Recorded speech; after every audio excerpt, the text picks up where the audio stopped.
Pessoal, bom dia, como vão? Como passaram a semana, tudo bem? Tudo jóia? Bem-vindos a mais uma aula do IBC Online. Na semana passada nós começamos este curso chamado Os Outros da Bíblia, onde nós estudaremos, enquanto nós estivermos nesse formato de aula online, sobre alguns povos, como os egípcios, os romanos, os gregos, os mesopotâmicos, sobre a influência deles sobre o povo de Israel também. Como disse o amigo André Nalim semana passada, espero que essas aulas durem pouco, para que logo nós possamos retomar nossas atividades presenciais ali no templo e juntos estarmos ali discutindo, debatendo, esse formato que é muito mais interessante. Mas enquanto isso, vocês seguem aqui com a gente, tá legal? Aqui eu menciono algumas das referências que nós utilizamos para compor esse material. O livro base desse curso é esse que vocês estão vendo na tela, Os Outros da Bíblia, escrito por um teólogo e historiador chamado André Daniel Heinck. O livro também se encontra em formato de podcast, para quem gosta dessa tecnologia, desse recurso, né? Vocês procuram lá na internet, em todas as plataformas digitais aí como Deezer, Spotify, vocês procuram lá o canal do Bibotalk, e vocês terão acesso a capítulos específicos. Cada capítulo do livro dos Outros da Bíblia ali estão em formato de podcast. Além dele, eu indico também essa obra do John Walton. O nome dela é Literatura Anciã Israelita no seu contexto cultural, uma literatura bem técnica, mas é muito interessante para quem quer se aprofundar no assunto. Infelizmente não está disponível em português, mas recomendo a leitura. E lembro também da literatura que o nosso amigo André Nalim sugeriu na semana passada, o livro do Tim Keller e também do Russell Moore. Dois livros do Russell Moore que nós estamos utilizando aqui no decorrer desse curso, tá ok? Antes de nós começarmos, eu gostaria de ler com vocês um versículo que se encontra no Salmo 145, o versículo 9 sendo mais específico. O Senhor é bom para todos, e suas misericórdias são sobre todas as suas obras. O Senhor é bom para somente o povo de Israel? Somente os cristãos? Somente os hebreus? Somente os judeus? Não, o Senhor é bom para todos. E suas misericórdias são sobre todas as suas obras. Aproveito também para ler as palavras de Cristo, documentadas por Mateus, ali no capítulo 5, no versículo 45. Pois Ele, Deus, dá a luz do sol tanto a maus como a bons, e faz chover tanto sobre justos como injustos. O que esses dois versículos nos dizem? Que as bênçãos recaem somente sobre os filhos de Deus, somente sobre parte deles? Não, recaem sobre todos, independente de credo, de raça, de religião. As bênçãos do Senhor são para todos. Dentro da teologia, o nome técnico que se dá, isso é a doutrina da graça comum. Como dito por Wayne Grudem, a imagem dele vocês estão vendo aqui na tela, graça comum é a graça de Deus, pela qual Ele dá bênção às pessoas inumeráveis que não são parte da salvação. Nós cremos que a graça de Deus ela se manifesta de diferentes formas. A primeira é a salvífica, essa sim, específica, destinada somente àqueles que confessam a Jesus Cristo como Salvador, como Senhor e Salvador. Os dons espirituais também são uma outra forma de manifestação da graça de Deus, onde o Espírito Santo ele nos capacita com ferramentas, com recursos, para que uma vez nós salvos e regenerados pelo Espírito, nós possamos então trabalhar em prol do reino, né? Através do corpo de Cristo, da igreja, da noiva do Senhor. E uma outra forma é justamente essa que nós falamos, a graça comum, onde todos desfrutam, mesmo que não reconheçam que essa graça vem de Deus. De que forma? Em quais áreas das nossas vidas? Em primeiro lugar, na esfera material. Leia comigo Atos 14:16. No passado, ele permitiu que as nações seguissem seus próprios caminhos, mas nunca as deixou sem evidências de sua existência e de sua bondade. Ele lhes concede chuvas e boas colheitas e também alimento e coração alegre. Na esfera intelectual e moral, leiam comigo os versículos 21 e 32 do primeiro capítulo de Romanos. Sim, eles conheciam algo sobre Deus, mas não o adoraram nem lhe agradeceram. Sabem que, de acordo com a justiça de Deus, quem pratica essas coisas merece morrer, mas ainda assim continuam a praticá-las. Por último, na esfera da criatividade, na esfera familiar e também na família, na sociedade. Leia comigo Romanos 13:1.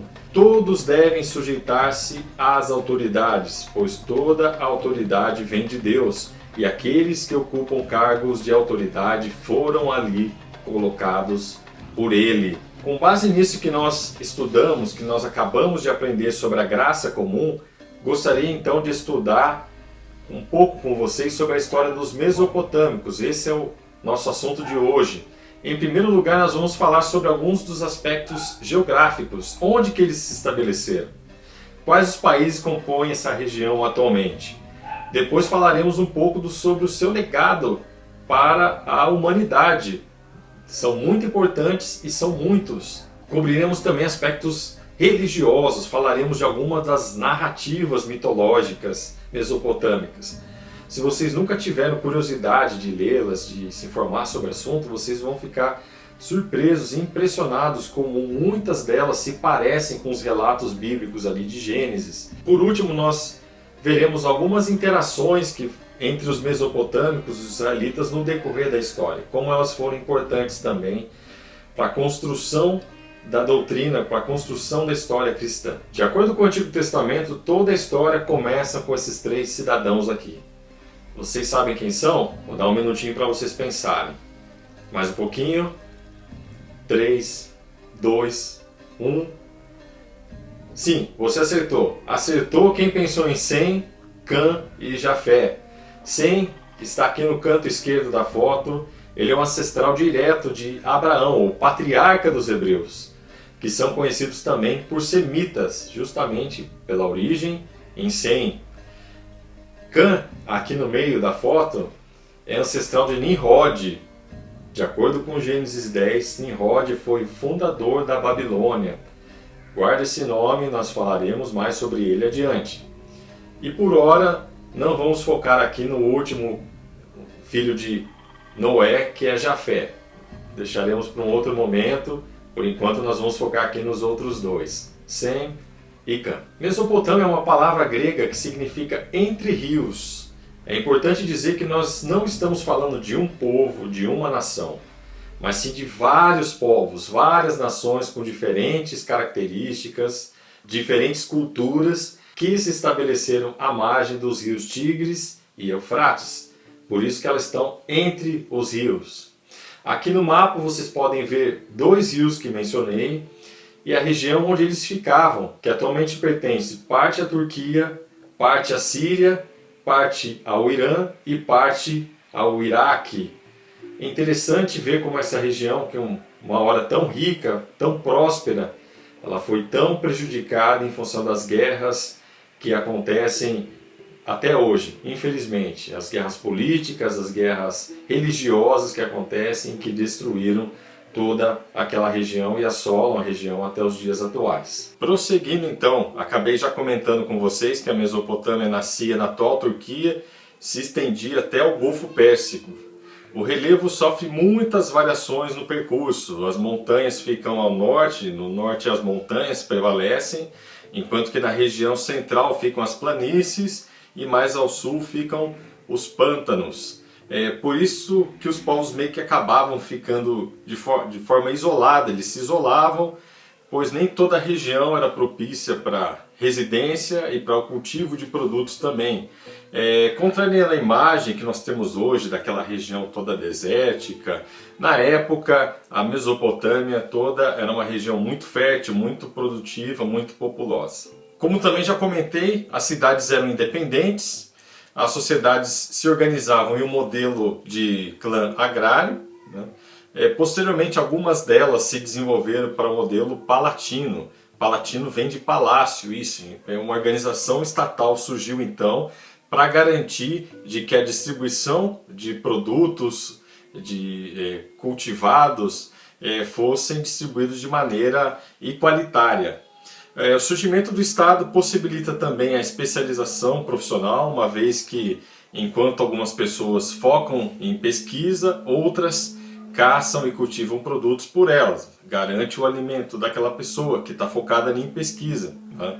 E isso, consequentemente, traz inovação. Surgem os burocratas, os escribas, os técnicos de obras, os técnicos de irrigação, entre outros.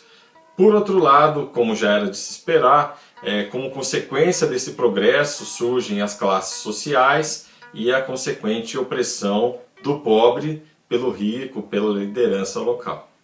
Na tela vocês veem o mapa da Mesopotâmia em torno de 1850 a.C. O berço da civilização mesopotâmia ficava aqui na região sul, com o povo sumério. Ao sul fica também a Babilônia. E ao norte fica a Assíria, cujo império rivalizou em alguns momentos, até foi superior ao Império Babilônico. A primeira deportação dos israelitas, por exemplo, do Reino do Norte foi feita pelos assírios. Somente depois, em um segundo momento, que o Reino do Sul, contendo ali as tribos de Judá e Benjamim, foram dominadas pelos babilônicos. E por sinal, vocês podem ver aqui no mapa que Israel ficava bem a oeste da Mesopotâmia, que é ao lado esquerdo. Tá legal? As principais cidades da Mesopotâmia eram Eridu, Uruk, Shuruppak, Acádia, Nippur, Sipar. E aqui em negrito, nesses slides, eu deixei aquelas que são bem conhecidas por nós, né? São mais familiares por nós cristãos, né? Devido aos relatos ali do Antigo Testamento. Ur, Nínive, Assur e a Babilônia. Falaremos sobre essas 4 cidades em um momento posterior, um pouquinho mais para frente, tá legal? Vou falar um pouquinho agora sobre o legado deixado pelos mesopotâmicos. Como comentei com vocês no início da aula, são muito significativos. Vou mostrar algumas fotos de alguns centros urbanos da época. Vou falar sobre a escrita pitográfica que surgiu aquela na região e depois, posteriormente, a cuneiforme. Sabemos que os babilônicos e os assírios eram excelentes matemáticos. Vou explicar então sobre os modelos numéricos que surgiram, que eles desenvolveram. E por último vou falar também sobre alguns códigos jurídicos criados na época, sendo de maior destaque o Código de Hammurabi. Vocês veem na tela um exemplo de uma cidade sumeriana. Vejam que ela era cercada por muros para protegê-la não somente de inimigos, mas também de eventos da natureza, principalmente as enchentes. As casas ficavam todas ao redor dessa estrutura que fica no centro e na parte mais alta da cidade, também conhecida como zigurate. Isso tem um motivo, tem uma razão. Vou explicar para vocês um pouco mais para frente sobre essa tal estrutura chamada zigurate. Aqui é um exemplo de uma cidade assíria, já mais desenvolvida, com uma estrutura um pouco diferente, mas mantendo o zigurate como ponto mais alto. E neste último exemplo nós vemos uma cidade babilônica, cujo modelo é praticamente uma junção, uma evolução dos 2 modelos que eu apresentei anteriormente. Bom, também é atribuída aos mesopotâmicos a criação de uma escrita pictográfica, com representações simbólicas para palavras utilizadas na época. Vejam aqui ao lado esquerdo como eram os símbolos para a cabeça, caminhada, mão, para alguns dos alimentos cultivados e produzidos, entre outros. Com o decorrer do ano, esses símbolos foram sendo padronizados, até que cerca de 1200 anos depois surgiu um novo tipo de escrita chamada cuneiforme. Tem esse nome pois apresentava um formato de uma cunha, de uma peça, com um pedaço de madeira. Os escribas marcavam a argila, né, e depois colocavam no fogo para que pudesse secar e assim fixar o que havia sido documentado, o que havia sido escrito. Vocês podem perceber que os traços seguiam todos o mesmo formato, uma ponta triangular e uma reta simples. Legal, pessoal? Tudo bem até aqui? Alguma dúvida? Vamos prosseguir. Esse formato de escrita ele permitiu também que o sistema numérico fosse desenvolvido.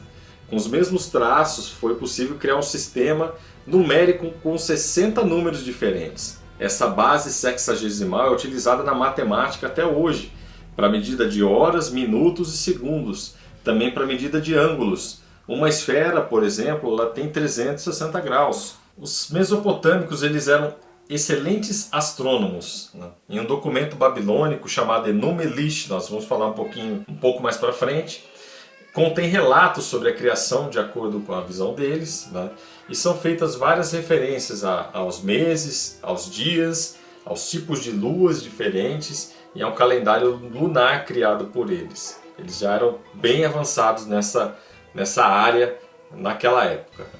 Prosseguindo, foram encontrados também documentos antigos contendo códigos morais de conduta, descrevendo também várias punições, né, para delitos, para regulação de patrimônio, para organização de classes, separação de tarefas, de responsabilidades e tratamento de escravos. O mais famoso deles é o Código de Hammurabi. Nele vemos várias referências, inclusive a uma expressão que é encontrada também na lei israelita, no Torá, no capítulo 21 de Êxodo, conhecida como a lei de Tailão, olho por olho, dente por dente, ou seja, uma punição diferente, com um grau diferente de sofrimento ao agressor, de acordo com o nível do crime que ele cometeu.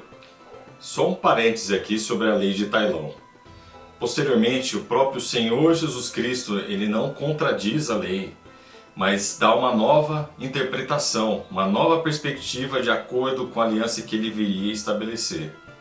Leia comigo Mateus 5,38. Vocês ouviram o que foi dito, olho por olho, dente por dente.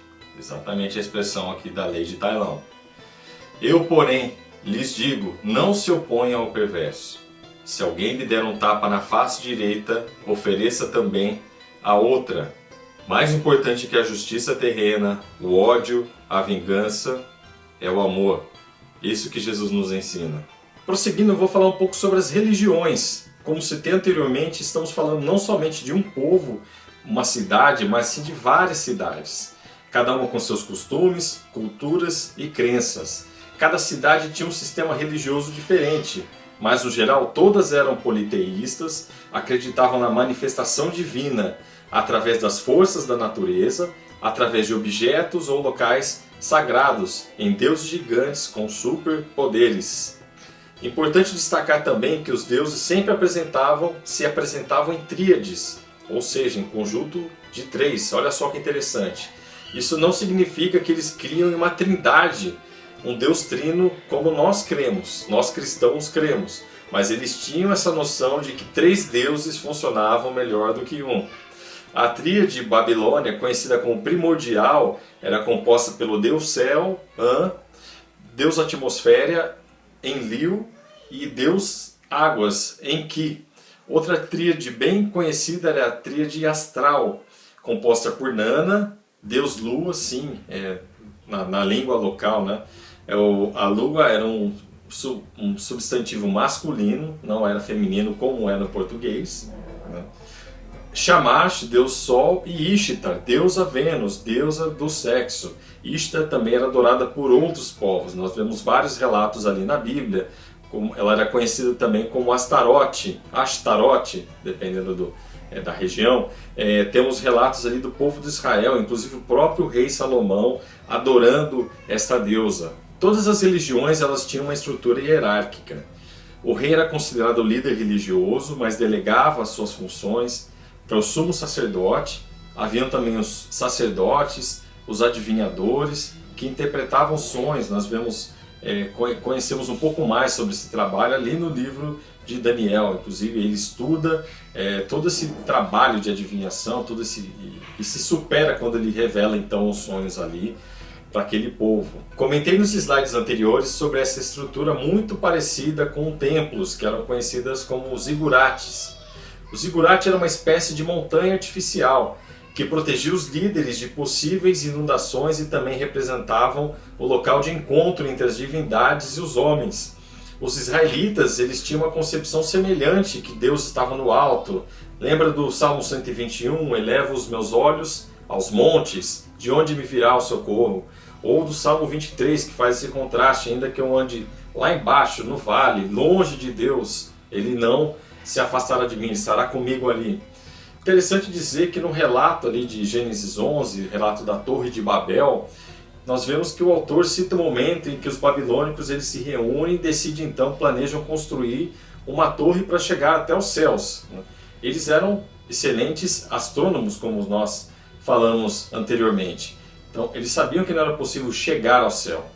Então, mas o que eles construíram ali? Um zigurate, ou seja, essa estrutura em que eles pudessem se conectar com o divino, que eles pudessem estar mais próximos do divino. Falando agora sobre algumas narrativas mitológicas. Antes de nós nos aprofundarmos, vale a pena discutir o significado de mito. Mito é uma narrativa que não necessariamente é uma mentira, é uma ficção. É apenas uma narrativa que não pode ser comprovada cientificamente. Isso nada impede de que as pessoas acreditem naqueles relatos, ele apenas não pode ser comprovado através da ciência. Obviamente nós cristãos não acreditamos que os eventos ocorreram da maneira que foram descritos pelos mesopotâmicos, mas é importante ressaltar que na visão deles o mito não é uma ficção. O mito é apenas a forma como eles acreditavam, os relatos que estão descritos ali. A primeira é Eridu Gênesis. Ela é datada mais ou menos de 1600 anos antes de Cristo, cujo enredo inclui a condição miserável do homem, a criação dos reinos e das cidades e do sacrifício de Ziusudra, que salvou a humanidade de um dilúvio. Sim, Ziusudra é uma espécie de Noé mesopotâmico, porém não é o único. Há outros, nós veremos um pouco mais para frente. Outro texto bem conhecido é o Enuma Elish, nós já falamos dele aqui em alguns slides anteriores. Ele relata uma disputa entre os deuses e dessa disputa Marduk, que é o deus babilônico, ele sai vencedor. Ele torna-se então o líder do panteão babilônico.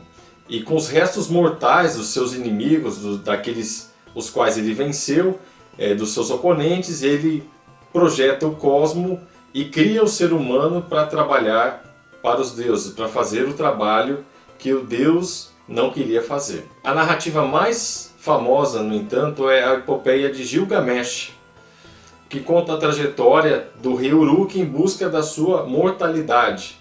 Após sucessivas guerras, ele com seu companheiro de batalha, que é morto pelos deuses, ele se encontra com, esse eu vou ter que colar o nome aqui, Utnapishtim. Esse é o nome da única pessoa que ele encontrou, então, que havia alcançado a imortalidade. Ele foi o único imortal que obteve essa bênção, após se salvar novamente do quê? De um dilúvio.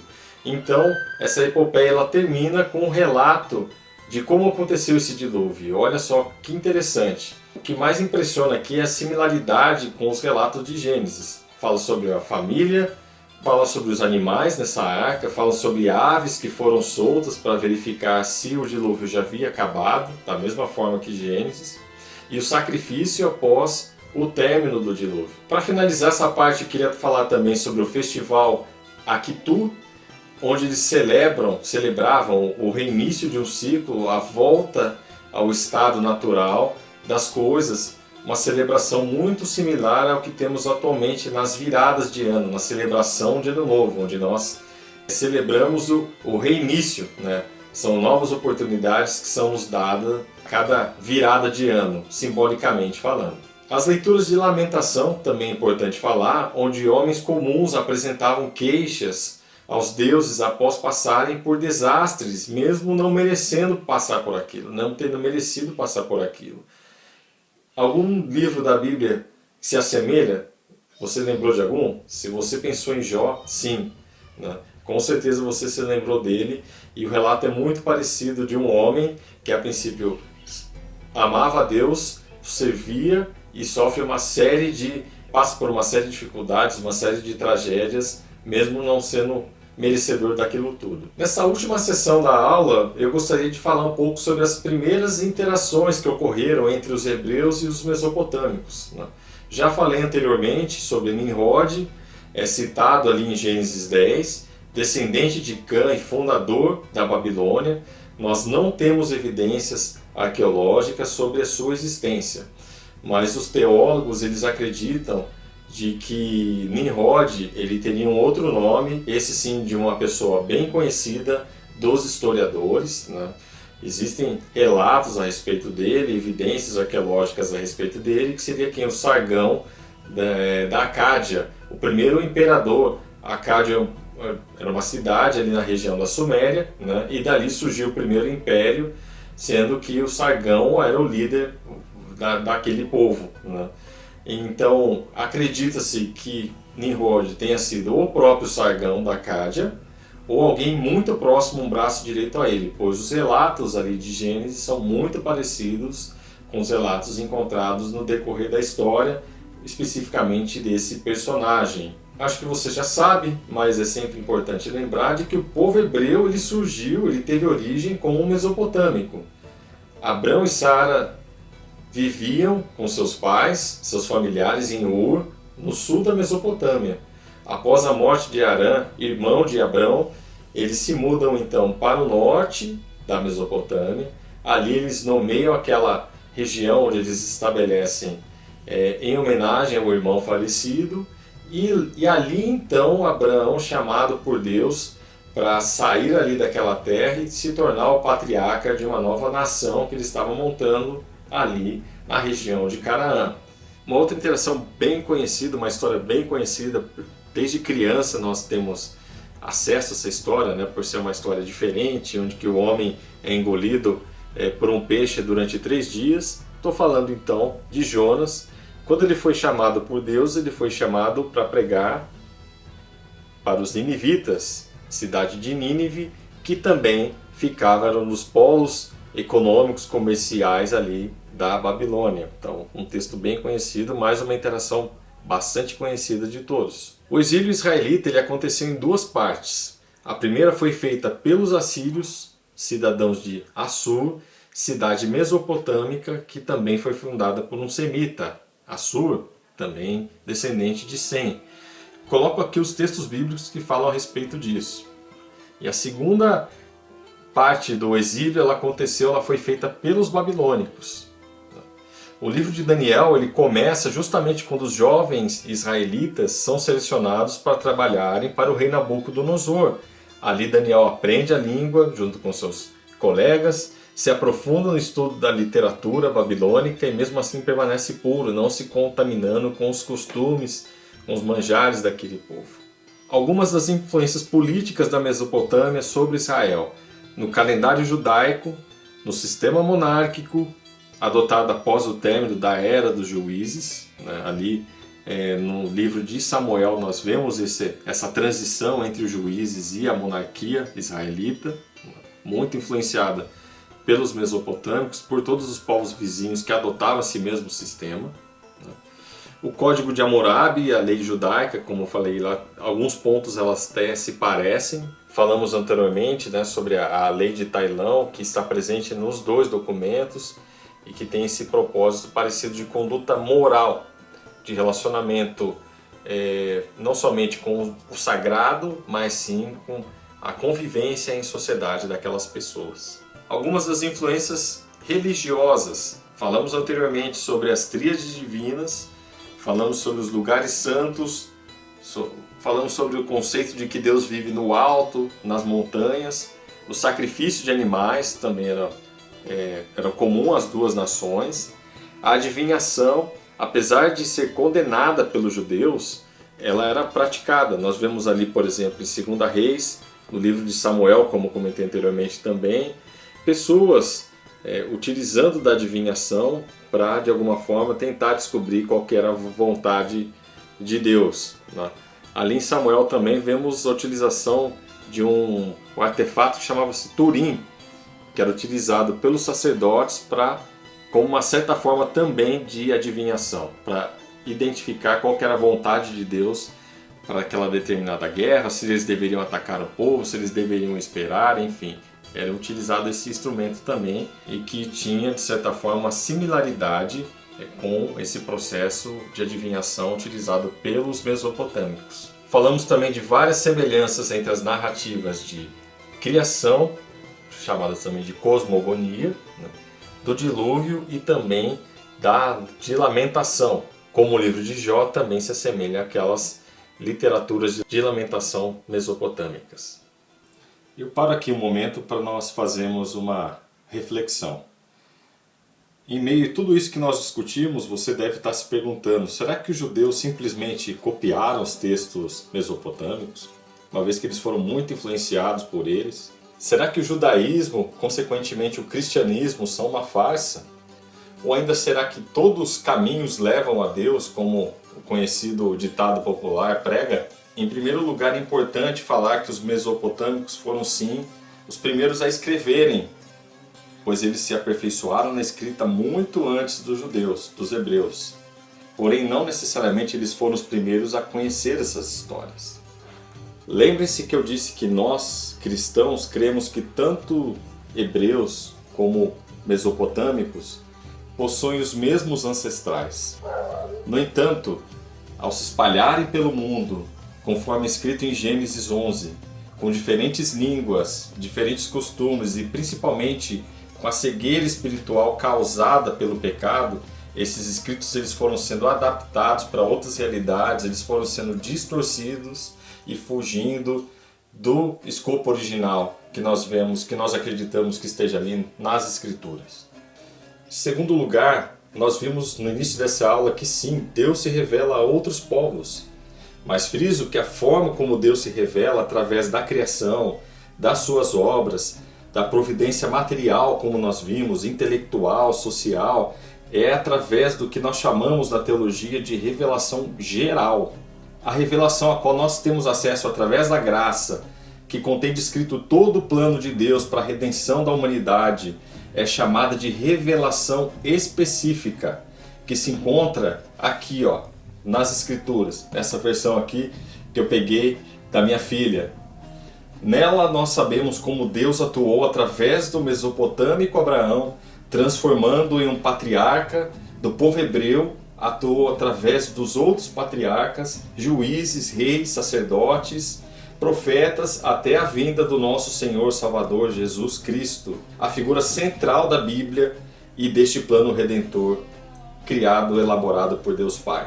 O autor do livro de Hebreus nos diz logo nos 3 primeiros versículos que por muito tempo Deus falou várias vezes e diversas maneiras a nossos antepassados por meio dos profetas. E agora, nesses últimos dias, Ele nos falou através do Filho, por meio do Filho, o qual Ele, Deus, designou como herdeiro de todas as coisas e por meio de quem Ele criou o universo. O Filho irradia a glória de Deus, expressa de forma exata o que Deus é. E com sua palavra poderosa sustenta todas as coisas depois de nos purificar de nossos pecados.